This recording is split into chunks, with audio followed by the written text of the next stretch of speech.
Assalamualaikum warahmatullahi wabarakatuh. Selamat malam, nama saya Muhammad Iskandar.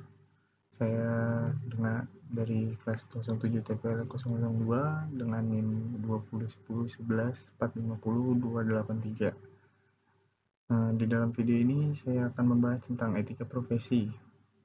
Tujuan pembuatan video yaitu untuk menyampaikan pentingnya etika profesi dalam kehidupan profesional. Etika profesi mengajarkan kita bagaimana seharusnya kita bertindak dan berperilaku di lingkungan kerja, serta bagaimana menjaga integritas dan kepercayaan dalam profesi yang kita jalani. Mata kuliah yang saya bahas di dalam video ini adalah kewirausahaan yang diajarkan oleh Ibu Intan Kumalasari, Eskom Mkom. Masuk ke pembahasan yaitu etika profesi. Etika profesi adalah seperangkat prinsip atau pedoman moral yang mengatur seseorang dalam menjalankan tugas dan tanggung jawab dalam profesinya. Setiap profesi memiliki standar etika tertentu yang memiliki agar anggota profesi dapat bertindak dengan cara yang sah dan diterima oleh masyarakat. Kenapa etika profesi itu penting? Karena menjadi dasar bagi terciptanya kepercayaan antar profesional dan klien, serta antara profesional dengan rekan kerja. Tanpa etika yang baik, akan sulit untuk membangun reputasi yang solid.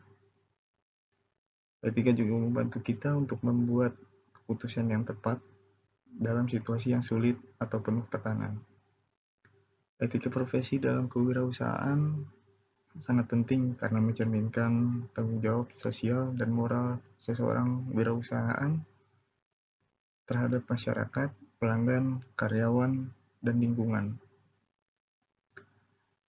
Seorang wirausahawan harus menjaga integritas dan bertindak dengan prinsip kejujuran dalam setiap aspek bisnisnya.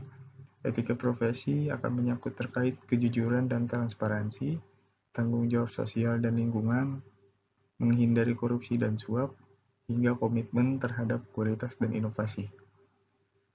Untuk menjawab pertanyaan di dalam tugas, yaitu nomor 1, faktor yang mendorong perkembangan kewirausahaan di Indonesia. Faktor-faktor yang telah mendorong perkembangan kewirausahaan di Indonesia dalam dekade terakhir ini antara lain adalah meningkatnya akses teknologi, dukungan dari pemerintah melalui kebijakan dan pembiayaan UKM, serta tingginya semangat kewirausahaan di kalangan generasi muda. Teknologi memberikan peluang bagi wirausahawan untuk memasarkan produk secara digital, sedangkan kebijakan pemerintah seperti pembiayaan, pelatihan, dan insentif pajak membantu mendorong tumbuhnya usaha kecil dan menengah atau UKM. Yang kedua, kontribusi kewirausahaan pada pengembangan ekonomi lokal. Kewirausahaan berkontribusi besar dalam mengembangkan ekonomi lokal dengan menciptakan lapangan pekerjaan dan meningkatkan pendapatan masyarakat. Sektor-sektor yang potensial untuk dikembangkan di daerah terpencil atau kurang berkembangnya antara lain adalah pertanian, pariwisata, kerajinan tangan, dan industri berbasis sumber daya alam lokal. Dengan dukungan yang tepat, sektor-sektor ini dapat membuka peluang ekonomi yang signifikan. Selanjutnya nomor 3, tren terbaru dalam kewirausahaan global.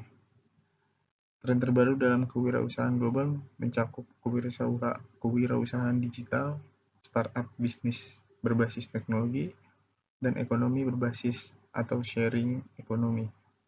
Tren ini mempengaruhi perkembangan kewirausahaan di Indonesia. Dengan membuka peluang baru untuk bisnis berbasis teknologi dan inovasi, perkembangan e-commerce, platform digital, serta layanan berbagi seperti transportasi dan akomodasi berbasis aplikasi juga semakin populer di Indonesia. Yang keempat, perbandingan karakteristik kewirausahaan di negara maju dan negara berkembang. Perbedaan utama dalam kewirausahaan di negara maju seperti Amerika atau Jerman yang di negara berkembang seperti Indonesia, Filipina terletak pada akses modal, infrastruktur, dan ekosistem kewirausahaan. Di negara maju, akses modal lebih mudah dengan keberadaan investor dan lembaga keuangan yang berkembang. Infrastruktur seperti teknologi, komunikasi, dan transportasi juga lebih baik. Sementara di negara berkembang, akses ke modal seringkali terbatas, dan infrastruktur yang kurang berkembang bisa menjadi hambatan terbesar. Yang kelima, kebijakan dan program pemerintah yang mendukung kewirausahaan. Kebijakan pemerintah Indonesia seperti program pembiayaan usaha, pelatihan kewirausahaan, dan insentif pajak sangat membantu dalam menciptakan iklim bisnis yang kondusif. Program seperti kredit usaha rakyat atau KUR memberikan kemudahan pembiayaan untuk usaha kecil, sementara pelatihan dan pemberdayaan UMKM membantu meningkatkan keterampilan daya saing para pengusaha. Demikian pembahasan mengenai etika profesi dalam kewirausahaan dan beberapa aspek terkait dengan kewirausahaan di Indonesia. Semoga informasi ini dapat memberikan wawasan yang berguna dalam perkembangan kewirausahaan baik di tingkat lokal maupun nasional. Terima kasih atas perhatian Anda. Wassalamualaikum warahmatullahi wabarakatuh.